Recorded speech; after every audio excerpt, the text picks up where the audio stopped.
Thank you. My name's John Mendoza. I need to warm up a little bit, kind of a warm-up starter, so I'm going to do something that's kind of easy with some dice. It's not really a trick. It's not going to fool you. It's not going to fool you. It's not a trick. It's just kind of a show-off thing. It's not really a trick. It's not going to fool you. It's one of those I can do it, you can't things.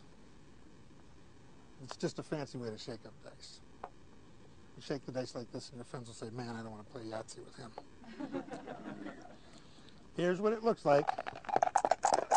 Kind of fancy, huh?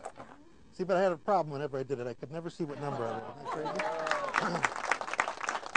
And I thought if I could pick them up in pairs, they wouldn't have time to stand up like that. But that shows you how wrong you can be.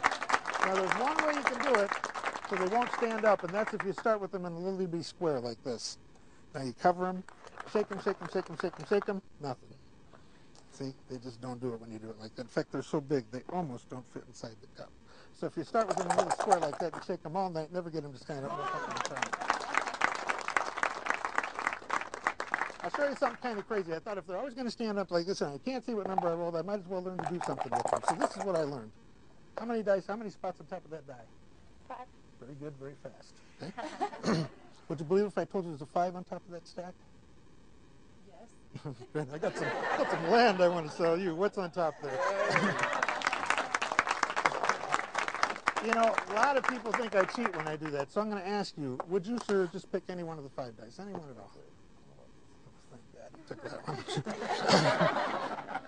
I'm going to shake these, and when I get them onto the cup so I can't see them, I want you to roll that die.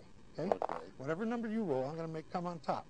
But make sure that mine are all into the cup so I can't see them. Make sure your roll stays on the table. Okay? Okay, go ahead and roll. 6. Good, 6. I'm really glad you rolled a 6. Because I have never in my career missed on a 6 by more than 2. Okay?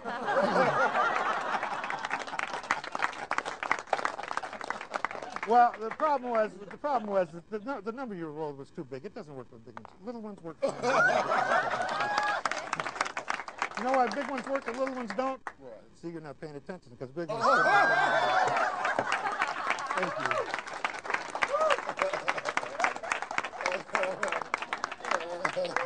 Kind of drive you to drink, wouldn't it? I don't know about you, but I'm ready.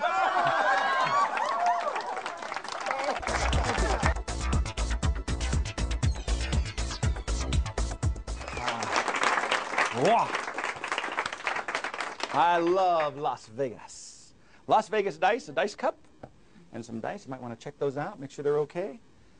Just ordinary stuff. That's what I like. You go to any bar. Well, not any bar. But you could. Go to a bar, get a dice cup, you know, you get some dice. Here's a little quick impromptu mystery you can do any time. All I do is I lay them out. To make it easy to follow, I'm going to lay them out in order. That's the 1. This would be the 2. Yes. Yeah? What's next? All right, lucky guess. And lastly, of course, the 4. So the 1, the 2, the 3, and the 4. 4 dice, 2 empty hands, and an empty dice cup. It's a simple mystery. I found out from experience that if I cover 2, 2 will be exposed. I can do this anyway. I could cover these 2, the other 2.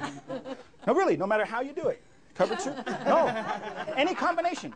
I want them to hop around, so I'm going to cover the ace and the 2, the 1 and the 2. I'm going to try to get it to go from one side to the other. Look, look, look, I felt it. Look. The 2 just jumps across. Yeah, I'll do it again. Look, look, the 3 is next. A little rub. Yep, yep, yep, yep, yep. The 3. The last one here, you can help out. Just touch over here. Wiggle your fingers over there. Nice job. Look. Gone from here, over to here. Ladies and gentlemen, ace, 2, 3, 4. Walk away clean. Yeah, thank you. Thank you. Ah.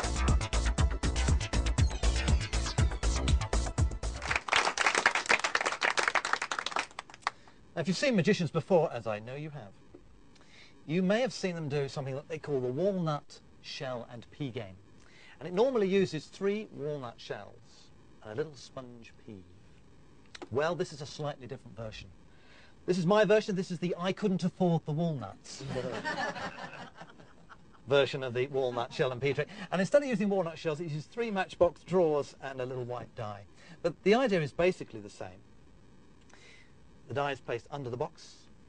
The 3 boxes are mixed up. Basically, you have to follow where the white die goes. Well, a mix-up in slow motion might look a bit like this. Just a simple exchange of two of the boxes. Done at this speed, it's pretty obvious where the white die is. It's over here. Yes, of course. However, if you were to start getting gamble happy and you wanted to put some money on it, I'd place this under here, and as you placed your money down, I'd do it slightly differently. I'd move two boxes at the same time, trying to confuse you. Well, if you're watching it carefully, you should realize that it should be under the center one. But the strange thing is, it isn't under the center one, it's actually under this one. And you look at it and you think, I thought I was following that. I'll give it another go. I've lost some money. I don't care. I'm rich enough. So the dice goes back under the box again. You put down some more money. This time I would move them in a different sequence again, trying to confuse you. Well, if you're watching carefully, you should realize it should be over here. No, I'm afraid not. It's not over there. It's back over here again. Odd, isn't it? I'll let you into a little secret, actually. I don't normally do this, but we're all friends here today. And that is that this is not a normal dice. It does things other dice can't do, and this is how the whole thing works.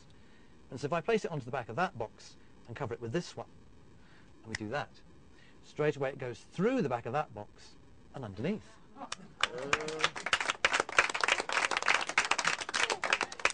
In fact, if I take the dice and put it away completely, we can take this one stage further. I'm just going to stack the boxes one on top of the other, like this. All I have to do now is to remove the dice invisibly. You will have to trust me. No chance of that, then. Place it on the top of there, and it goes down through that box, and ooh, look, onto the back of that box. Now, some people say to me, sorry, I've worked this out now. You're using more than one dice. Would I do that?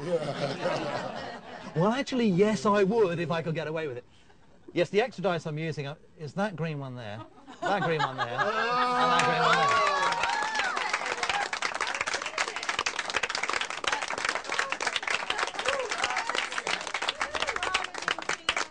And of course, those three red ones there.